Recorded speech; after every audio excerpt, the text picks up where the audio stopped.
Hello friends, नमस्कार। Welcome to my channel. बहुत बहुत स्वागत है आप लोगों का हमारे चैनल एजुकेशनल एकेडमी पे। तो चलिए स्टार्ट करते हैं आज का सेशन। तो जल्दी से जुड़ जाएं और सेशन को थोड़ा सा शेयर कर दीजिए। तो हम लोग स्टार्ट करते हैं आज का सेशन, ठीक है। तो आज हम लोग आदिकाल से क्वेश्चन करेंगे और बहुत ही महत्वपूर्ण क्वेश्चन है। कल हम लोगों ने किया था छायावाद से, ठीक है। तो कल जो छायावाद के क्वेश्चन थे वो भी बहुत ही महत्वपूर्ण थे। तो जल्दी से जुड़ जाएं, जल्दी से सेशन को थोड़ा सा शेयर कर दीजिए। सबको गुड इवनिंग, सबको नमस्कार। चलिए स्टार्ट करते हैं आज का सेशन।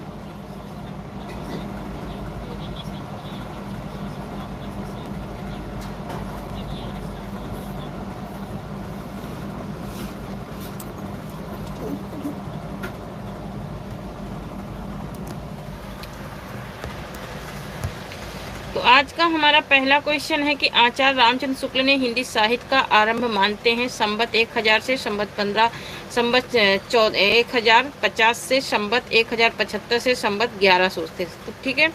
तो ये जो मानते हैं, ये मानते हैं संवत 1050 से इन्होंने माना है। किसने? आचार्य रामचंद्र शुक्ल ने। नेक्स्ट देख लेते हैं। नेक्स्ट है प्रकृति की अंतिम अभ्रंश अवस्था में क्या कह रहा है? प्रकृति की अंतिम अभ्रंश अवस्था में हिंदी साहित्य का आविर्भाव मानने वाले विद्वान कौन है? डॉक्टर राम कुंवर वर्मा, आचार्य हजारी प्रसाद, या फिर आचार्य रामचंद्र शुक्ल, या फिर डॉक्टर नागेंद्र। तो यहाँ पे इसका राइट आंसर हो जाएगा ऑप्शन नंबर सी हो जाएगा। आचार्य रामचंद्र शुक्ल मानते हैं प्रकृति की अंतिम अभ्रंश अवस्था से हिंदी का आविर्भाव हुआ। नेक्स्ट क्वेश्चन देख लेते हैं। नेक्स्ट है कि अमीर खुसरो हिंदी साहित्य के किस काल से संबंधित कवि हैं? अमीर खुसरो जो है हिंदी साहित्य के किस काल से संबंधित हैं? आदिकाल से, आधुनिक काल से, रीतिकाल से, या फिर भक्ति काल से। यहाँ पे इसका राइट आंसर क्या हो जाएगा? तो यहाँ पे जो इसका राइट आंसर है वो हो जाएगा ऑप्शन नंबर ए हो जाएगा। आदिकाल से ये संबंधित हैं। नेक्स्ट क्वेश्चन है कि अमीर खुसरो किसके शिष्य थे? अमीर खुसरो जो थे ये किसके शिष्य थे? ये बात यहाँ पर पूछी जा रही है।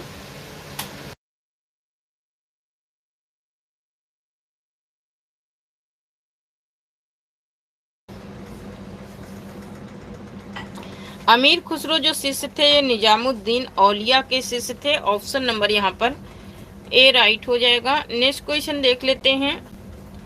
नेक्स्ट है हिंदी साहित्य के प्रथम काल को हजारी प्रसाद द्विवेदी ने क्या नाम दिया? हिंदी साहित्य के प्रथम काल को हजारी प्रसाद द्विवेदी ने क्या नाम दिया? वीरकाल, प्रारंभिक काल, आदिकाल, या फिर सिद्ध सामंत काल। यहाँ पे इसका राइट आंसर क्या हो जाएगा? तो ऑप्शन नंबर यहाँ पर सी राइट हो जाएगा। आदिकाल नाम दिया है किसने? हजारी प्रसाद द्विवेदी ने हिंदी साहित्य आदिकाल का नाम आदिकाल इन्होंने दिया है। नेक्स्ट है कि मुनि जिन विजय ने किस ग्रंथ को जैन साहित्य की रास परंपरा को प्रथम ग्रंथ माना है? चंदनवाला रास को, नेमि नाथ रास को, या फिर भारतेश्वर बाहुबली रास को, या फिर पंच पांडव चरित को। यहाँ पे इसका राइट आंसर क्या हो जाएगा? सेशन को थोड़ा सा शेयर कर दीजिए और किसी के कमेंट्स नहीं दिख रहे हैं। यहाँ पर ऑप्शन नंबर सी राइट हो जाएगा। भारतेश्वर बाहुबली रास को इन्होंने साहित्य की रास परंपरा का प्रथम ग्रंथ माना है। थोड़ा सा शेयर कर दीजिए। एक भी लाइक नहीं दिख रहा है, ना तो शेयर दिख रहे हैं, ठीक है। ना तो आप लोग शेयर करते हो, ना ही लाइक करते हो। वही बड़े बड़े जो चैनल वाले रहते हैं उनका ही ज़्यादा आप लोग शेयर लाइक हजारों लाखों में पहुंचाते हो, लेकिन छोटे चैनल वाले कुछ भी करेंगे लेकिन आप लोग उनका सपोर्ट नहीं करने वाले हो। यहाँ पर देखिए नेक्स्ट क्वेश्चन देख लेते हैं। आदिकाल को चारण काल इसमें से किस साहित्य इतिहास के लेखक ने कहा है? आदिकाल को चारण काल किसने कहा है? ये बात यहाँ पर पूछी जा रही है। शिव सिंह सेंगर ने, मिश्र बंधु ने, रामकुमार वर्मा ने, या फिर डॉक्टर मोहन अवस्थी ने। यहाँ पर इसका राइट आंसर क्या हो जाएगा? जल्दी से बताएं। यहाँ पर इसका राइट आंसर क्या हो जाएगा? तो यहाँ पर जो इसका राइट आंसर है वो क्या हो जाएगा? जल्दी से बताएं। यहाँ पर जो इसका राइट आंसर है वो हो जाएगा ऑप्शन नंबर सी हो जाएगा। आदिकाल को चारण काल नाम राम कुंवर वर्मा ने दिया है।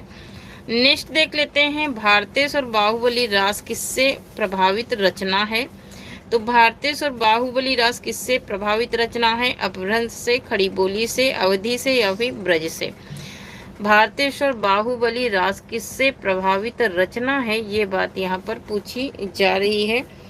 यहाँ पर इसका राइट आंसर क्या हो जाएगा? भारतेश और बाहुबली रास की बात हो रही है, तो यहाँ पर जो इसका राइट आंसर हो जाएगा वो क्या हो जाएगा? तो यहाँ पर इसका राइट आंसर हो जाएगा ऑप्शन नंबर आ हो जाएगा, ऑप्शन नंबर ए हो जाएगा। ये अपभ्रंश से प्रभावित रचना है। नेक्स्ट देख लेते हैं। नेक्स्ट है कि ढोला मैरूरा दोहा किस शताब्दी में रचित लोक भाषा काव्य है? किस शताब्दी में रचित लोक भाषा काव्य है, ये बात पूछी जा रही है। 12वीं शताब्दी में, 13वीं शताब्दी में, 11वीं शताब्दी में या फिर 10वीं शताब्दी में? यहाँ पर इसका राइट आंसर क्या हो जाएगा? तो ये जो ढोला मैरूला दोहा है ये 11वीं शताब्दी की रचना है, लोक भाषा काव्य है। ऑप्शन नंबर सी राइट हो जाएगा। नेक्स्ट देख लेते हैं क्वेश्चन नंबर 10। एक सेकंड। तो क्वेश्चन नंबर 10 है कि डॉक्टर रामकुमार वर्मा द्वारा विचरित हिंदी साहित्य का आलोचनात्मक इतिहास किस सन में प्रकाशित हुआ? ठीक है, कौन से सन में ये प्रकाशित हुआ है, ये बात पूछी जा रही है। यहाँ पर कह रहा है क्या सन 1937 में या फिर सन 1939 में या फिर सन 1938 में या फिर सन 1940 में?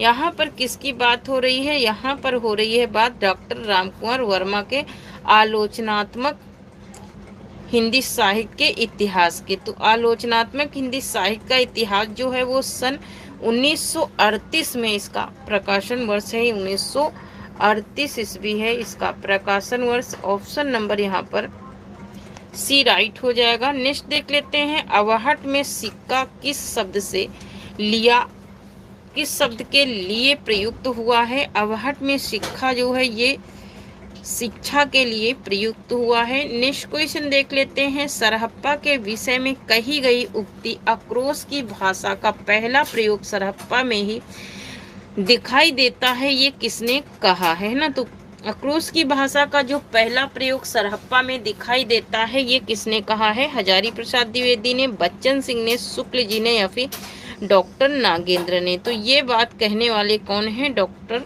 बच्चन सिंह है। ऑप्शन नंबर यहाँ पर बी राइट हो जाएगा। नेक्स्ट देख लेते हैं। किस कवि की कविता में अपभ्रंश का साहित्यिक रूप छूट गया तथा बोलचाल की भाषा जो आरंभिक हिंदी है वो प्रयुक्त हुई है? किसने कहा है ये बात? सरहप्पा ने या फिर विद्यापति ने या फिर कडप्पा ने? तो ये बात कहने वाले कौन है? ये बात कहने वाले हैं सरहप्पा। ऑप्शन नंबर यहाँ पर बी राइट हो जाएगा। नेक्स्ट देख लेते हैं। नेक्स्ट है कि शालिभद्र सूरी को हिंदी का प्रथम कवि मानने वाले इतिहासकार हैं। शालिभद्र सूरी को हिंदी का प्रथम कवि किसने माना है, ये बात पूछी जा रही है।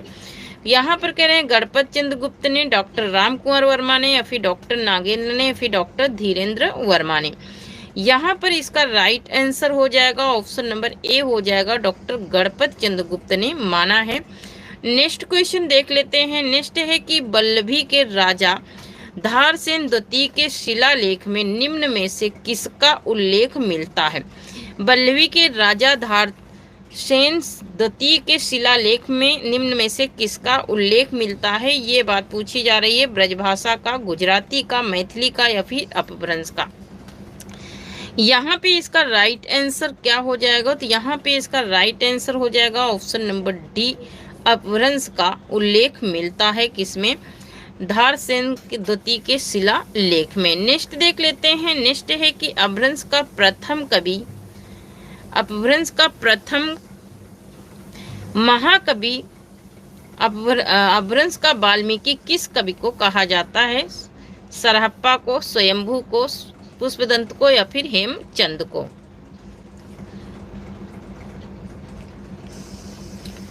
यहाँ पे इसका राइट आंसर क्या हो जाएगा? तो ये स्वयंभू को कहा जाता है। ऑप्शन नंबर बी राइट हो जाएगा। नेक्स्ट देख लेते हैं। नेक्स्ट है कि स्वयंभू देवकृत पाउंचर्यु स्वयंभू देवकृत पाउमचर्य को कितने कांड और संधियों में बांटा गया है? 7 कांड और 82 संधियों में, 7 कांड और 83 संधियों में, 5 कांड और 83 संधियों में, फिर 5 कांड और 80 संधियों में। यहाँ पे इसका राइट आंसर हो जाएगा ऑप्शन नंबर सी हो जाएगा, 5 कांड और 83 संधियों में बांटा गया है। 5 कांड और 83 संधियों में, नोट कर लेना जरूर। यहाँ पे किसी का भी कमेंट हमको सेव नहीं कर रहा है भाई, कमेंट कर दिया करिए थोड़ा ही सही, ठीक है, 1 ही 2 सही कमेंट तो करिए कम से कम। नेक्स्ट क्वेश्चन देख लेते हैं। अपभ्रंश का वाल्मीकि स्वयंभू की कृति कौन सी है? स्वयंभू की कृति कौन सी है? पद्म पुराण है, महापुराण है, पाहुड़ दोहा या फिर पाउमचर्यु, है ना। तो ये बहुत ज्यादा पूछी जाती है, पाउमचर्यु है इनकी कृति। नेक्स्ट क्वेश्चन देख लेते हैं। नेक्स्ट है देश भाषा मिश्रित अपभ्रंश या पुरानी हिंदी की काव्य भाषा किसकी है? तो ये पुरानी हिंदी की काव्य भाषा सिद्धों की है। किसकी है? सिद्धों की है। ऑप्शन नंबर ए राइट हो जाएगा। नेक्स्ट देख लेते हैं। नेक्स्ट है कि कौन सा युग्म असत्य है? यहाँ पर कह रहा है कि गणपति चंद्र गुप्त ने प्रारंभिक काल कहा है आदिकाल को, ये बात सही है। आचार्य रामचंद्र शुक्ल ने वीरगाथा काल कहा, ये बात भी सही है। और यहाँ पर महावीर प्रसाद द्विवेदी ने आदिकाल नहीं, आदिकाल इन्होंने नहीं कहा, इन्होंने वीरजोपन काल कहा है। विश्वनाथ प्रसाद मिश्र ने वीर काल कहा है, ये बात सही है। लेकिन महावीर प्रसाद द्विवेदी ने वीरजोपन काल कहा है।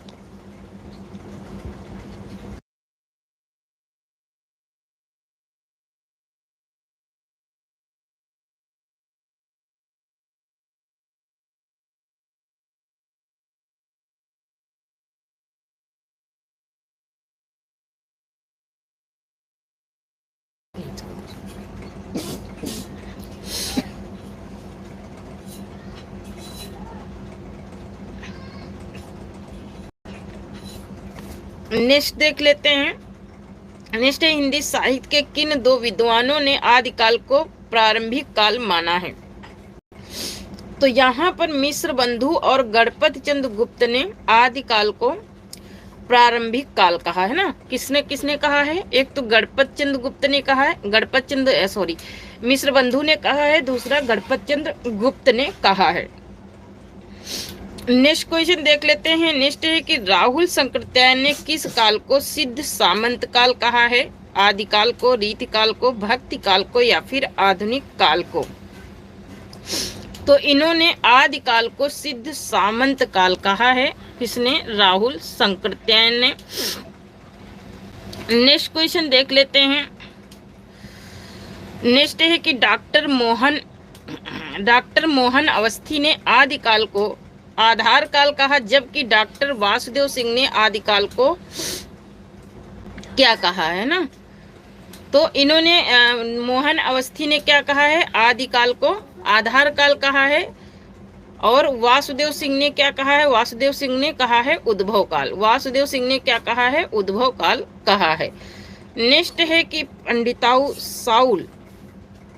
साउल सत और बखाई पंक्ति ये किसकी है?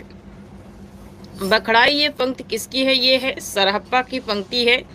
नेक्स्ट क्वेश्चन देख लेते हैं। नेक्स्ट है कि देसिल बवना सब जन मिठा पंक्ति विद्यापति के कीर्तिलता से है, ये किसकी, जिसकी भाषा क्या है? तो कीर्तिलता की भाषा क्या है? अवहट है। ठीक है, कीर्तिलता की भाषा क्या है? ये अवहट में लिखा गया है। नेक्स्ट देख लेते हैं। सरस बसंत समय भल पावली पंक्ति विद्यापति के किस रचना में है ना। सरस बसंत समय भल पावली, ये पंक्ति किस रचना में है? ये बात पूछी जा रही है। कीर्तिलता में, पताका में, पदावली में या फिर गोरक्ष विजय में?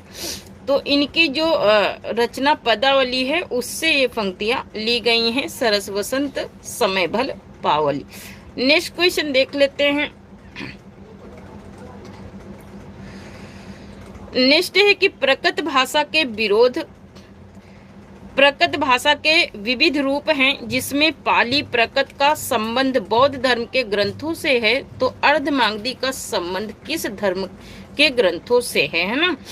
तो यहाँ पर कह रहा है क्या सिख धर्म के ग्रंथों से या ईसाई के या फिर जैन से या फिर इनमें से सभी के। तो इसका जो संबंध है वो है किससे, वो है जैन धर्म से। किससे है ये, जैन धर्म से है। नेक्स्ट देख लेते हैं। नेक्स्ट है कि गोरज सिद्धांत संग्रह में कितने नाथों की संख्या मानी गई है। तो गोरज सिद्धांत संग्रह में 9 नाथों की संख्या मानी गई है। नेक्स्ट देख लेते हैं। नेक्स्ट है कि जैन परंपरा का प्रथम कवि किसे माना जाता है। जैन परंपरा का जो प्रथम कवि माना जाता है वो स्वयंभू को माना जाता है। नेक्स्ट देख लेते हैं। इनमें से किस ग्रंथ को लौकिक चरित्र काव्य माना जाता है। किस ग्रंथ को लौकिक चरित्र काव्य माना जाता है। यहाँ पर भविष्यतिकहा को माना जाता है। भविष्यतिकहा धनपाल की रचना है, इसी को माना जाता है लौकिक चरित्र काव्य। ठीक है, लौकिक चरित्र काव्य इसी रचना को माना जाता है। ठीक है, तो नेक्स्ट देख लेते हैं। नेक्स्ट है कि पाउमचर्यु स्वयंभू की रचना है जिसमें किसके चरित्र का वर्णन है ना। तो पाउमचर्यु में राम के चरित्र का वर्णन किया गया है। किसके चरित्र का, राम के चरित्र का वर्णन किया गया है। ठीक है, तो यहाँ पे अभी क्लास खत्म होने के बाद कल हमारी मैराथन क्लास रहेगी। आप लोग अपना टाइम जरूर बताना। ठीक है, अपना टाइम जरूर बताना कि आपको किस टाइम से चाहिए। वैसे मैं 11 बजे से सोच रही हूँ लेने के लिए। ठीक है, 11 बजे से लेने के लिए सोच रही हूँ और कम से कम 250 क्वेश्चन की मैराथन रहेगी। ठीक है, तो यहाँ पर नेक्स्ट क्वेश्चन देख लेते हैं। निम्न में से पुष्पदंत की रचना नहीं है। निम्न में से पुष्पदंत की रचना कौन सी नहीं है। तो यहाँ पर पाउमचर्यु स्वयंभू का है, पुष्पदंत का नहीं है। यहाँ पर महापुराण है और जय कुमार चर्यु है, जसहर चर्यु, इनकी रचना है पुष्पदंत की, लेकिन पाउमचर्यु किसकी है, तो ये स्वयंभू की रचना है। नेक्स्ट देख लेते हैं। नेक्स्ट है हमारा कि एक सेकेंड। नेक्स्ट है कि खड़ी बोली में सबसे पहले काव्य रचना करने वाले कवि अमीर खुसरो का जन्म कब हुआ। ठीक है, काव्य रचना करने वाले अमीर खुसरो का जन्म कब हुआ है, ये बात पूछी जा रही है। तो इनका जो जन्म हुआ है वो 1253 में हुआ है। इनका जन्म 1253 ईस्वी में अमीर खुसरो का जन्म हुआ है। ठीक है, आप लोग कमेंट करिए कि आप लोगों को कौन सा टाइम चाहिए मैराथन क्लास का। वैसे तो मैं सोच रही हूँ कि 11 ओ क्लॉक पे लेने के लिए सोच रही हूँ। ठीक है, 11 बजे 11 AM पे। ठीक है, 11 AM पे सोच रही हूँ लेने के लिए। तो आप लोग बताइए अपना टाइम, भाई अपना टाइम बता दीजिए कि आप लोगों को टाइम कब है, कब आप लोग फ्री हैं। ठीक है, तो मैं उसी हिसाब से टाइम सेट कर दूंगी। ओके, नेक्स्ट है कि पुष्प या पुंड कवि को हिंदी का प्रथम कवि किसने माना है। पुष्प या पुंड को हिंदी का प्रथम कवि किसने माना है। मिश्र बंधु ने, रामचंद्र शुक्ल ने, शिव सिंह सेंगर ने या फिर डॉक्टर नागेंद्र ने। तो पुष्प या पुंड को हिंदी का कवि शिव सिंह सेंगर ने माना है। किसने माना है, शिव सिंह सेंगर ने माना है। ऑप्शन नंबर यहाँ पर सी राइट हो जाएगा। नेक्स्ट है कि पुष्पदंत ने अपने चरित्र काव्यों में किस छंद का प्रयोग किया है। तो पुष्पदंत ने अपने चरित्र काव्यों में क्या दोहा का किया है या फिर रोला का या फिर सोरठा का या फिर चौपाई का, है ना। तो पुष्पदंत ने जो अपने काव्यों में, चरित्र काव्यों में प्रयोग किया वो चौपाई छंदों का किया है। नेक्स्ट देख लेते हैं। हिंदी का भवभूत किस कवि को कहा जाता है। हिंदी का भवभूत जो है ये किस कवि को कहा जाता है, ये बात पूछी जा रही है। यहाँ पर कह रहा है पुष्पदंत को, हेमचंद को या फिर स्वयंभू को या फिर अमीर खुसरो को।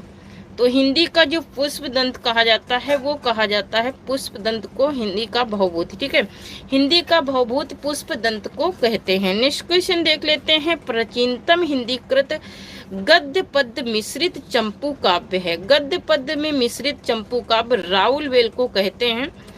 प्रिंस ऑफ संग्रहालय मुंबई में ये संग्रहित की गई है ये पुस्तक। नेक्स्ट क्वेश्चन देख लेते हैं। निम्न में से किस कृति से हिंदी में नक्सिक वर्णन की श्रृंगार परंपरा का आरंभ होता है। ये मोस्ट इंपोर्टेंट क्वेश्चन है। नक्सिक वर्णन का जो श्रृंगारिक परंपरा का वर्णन है वो राउल वेल में ही है और इसमें 7 रानियों का भी वर्णन है ना। ऑप्शन नंबर बी राइट हो जाएगा। 7 रानियों का वर्णन वाला क्वेश्चन जो है ये 21-22 में बन चुका है। नेक्स्ट देख लेते हैं, राउलवेल की भाषा में हिंदी की 7 बोलियों के शब्द मिलते हैं जिसमें किसकी प्रधानता है? राजस्थानी की प्रधानता है। किसकी प्रधानता है? राजस्थानी की प्रधानता है। नेक्स्ट क्वेश्चन है कि जैन रास काव्य परंपरा का प्रथम ग्रंथ माने जाने वाला उपदेश रसायन रास किसकी कृति है? उपदेश रसायन रास किसकी कृति है? शालिभद्र सूर्य की, जिनदत्त सूर्य की, अब्दुल रहमान की या फिर जो युंद की?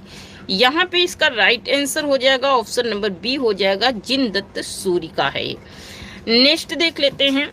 नेक्स्ट है कि देश भाषा में किसी मुसलमान द्वारा लिखित प्रथम काव्य ग्रंथ है। देश भाषा में लिखित प्रथम काव्य ग्रंथ कौन सा है? उपदेश रसायन रास है, संदेश रासक है, भारतेश्वर बाहुबली रास है या फिर पाहुर दोहा है? यहाँ पर इसका राइट आंसर हो जाएगा ऑप्शन नंबर बी हो जाएगा, संदेश रासक हो जाएगा। नेक्स्ट देख लेते हैं, व्याकरण के रूप में लिखी गई कृति उक्ति व्यक्ति प्राकरण किसकी रचना है? उक्ति व्यक्ति प्राकरण किसकी रचना है? हेमचंद की है, दामोदर शर्मा की है, रोड़ा कवि की है या फिर ज्योतिषुर ठाकुर की है? उक्ति व्यक्ति प्राकरण है ना, ये व्याकरण ग्रंथ है, ये किसका है? दामोदर शर्मा का है। नेक्स्ट है कि रामचंद्र शुक्ल ने वीर गाथा काल की कितनी रचनाओं का उल्लेख किया है? वीर गाथा काल की कितनी रचनाओं का वर्णन किया है? 10 रचनाओं का, 12 का, 7 का या फिर 11 का, है ना। तो वीर गाथा काल में इन्होंने 12 रचनाओं को प्रमाणिक माना है। कितनी रचनाओं को? 12 रचनाओं को इन्होंने प्रमाणिक माना है। नेक्स्ट है कि गेय शैली का प्रयोग निम्न में से किस रचना में किया गया है? गेय शैली का प्रयोग किसमें किया गया है? कुमार रासों में, संदेश रासक में या फिर विशलदेव रासों में या फिर प्राकृत पैगलम में? यहाँ पे इसका राइट आंसर क्या हो जाएगा? ऑप्शन नंबर सी हो जाएगा, विशलदेव रासों में किया गया है। नेक्स्ट देख लेते हैं, आज किसी का कमेंट यहाँ हमको सेव नहीं कर रहा है, हमें नहीं दिख रहा है, कमेंट कर नहीं रहा है या फिर हमें दिख नहीं रहा। यहाँ पर देखिए, निम्न में से प्रेम काव्य, श्रृंगार काव्य, पारक रचना किस रासो साहित्य में को माना गया है? परमाल रासों को, पृथ्वीराज रासों को या फिर विशलदेव रासों को या फिर कुमार रासों को? यहाँ पे इसका राइट आंसर हो जाएगा option number C, Visaldev Raso को माना गया है। नेक्स्ट है कि सही युग्म का चयन करें। तो यहाँ पर कुमार रासों किसकी रचना है? दलपत विजय की रचना है, ये बिल्कुल सही है ना। कुमार रासों किसकी रचना है? दलपत विजय की रचना है, ये बिल्कुल सही है। नेक्स्ट देख लेते हैं। नेक्स्ट है भट्टी के समान एक द्वयाश्रय काव्य की रचना किस कवि ने की है? जैनाचार्य ने, मेरतुंग जैनाचार्य ने या फिर हेमचंद ने? तो ये किसने किया है? ये हेमचंद ने किया है इसकी रचना। नेक्स्ट देख लेते हैं। नेक्स्ट है कि निम्न में से किस कृति में प्रकृत और अभ्रंश छंदों की विवेचना की गई है? किन छंदों में की गई है? प्रबंध चिंतामणि में, प्रकट पैगलम में या फिर जयचंद प्रकाश में या फिर कुमार प्रतिपाल बोध में? यहाँ पे इसका राइट आंसर हो जाएगा ऑप्शन नंबर बी हो जाएगा, प्रकट पैगलम में किया गया है। नेक्स्ट देख लेते हैं। नेक्स्ट हेमचंद का व्याकरण सिद्ध हेम में किन 3 भाषा का प्रयोग किया गया है? किसमें? सिद्ध हेम में। सिद्ध हेम में किन 3 भाषाओं का वर्णन किया गया है? तो इसमें संस्कृत का, प्रकृत का और अपभ्रंश का। किसका किसका? संस्कृत का, प्रकृत का और अपभ्रंश का वर्णन किया गया है। तो यहाँ पर इसका right answer option number A हो जाएगा। क्या हो जाएगा? ऑप्शन नंबर ए यहाँ पर राइट हो जाएगा। नेक्स्ट देख लेते हैं। नेक्स्ट है कि हिंदी का प्रथम महाकाव्य पृथ्वीराज रासो किसकी कृति है? मुल्ला दाऊद की है, नरपति नाल की है, जगनिक की है, फिर चंद बरदाई की है?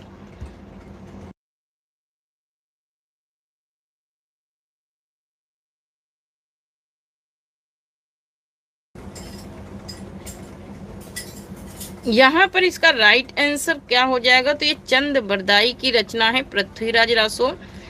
नेक्स्ट संयोगिता का वर्णन निम्न में से किन कृतियों में मिलता है? तो तो संयोगिता का वर्णन पृथ्वीराज रासों में मिलता है। तो थैंक यू फ्रेंड्स, आज के लिए इतना ही। तब तक के लिए थैंक यू। जय हिंद, जय भारत। और कल हमारी 11 बजे की मैराथन क्लास होगी, 11 AM की, ठीक है। तो हमारी 250 क्वेश्चन की मैराथन क्लास होगी, तो उसमें जरूर जुड़िए, ठीक है। अगर आपको 11 बजे का टाइम नहीं शो कर रहा है तो आप लोग अपना टाइम जरूर मुझे कमेंट कीजिए, ठीक है। Thank you. जय हिंद, जय भारत। आज 7:30 की क्लास नहीं हो पाई, उसके लिए सॉरी।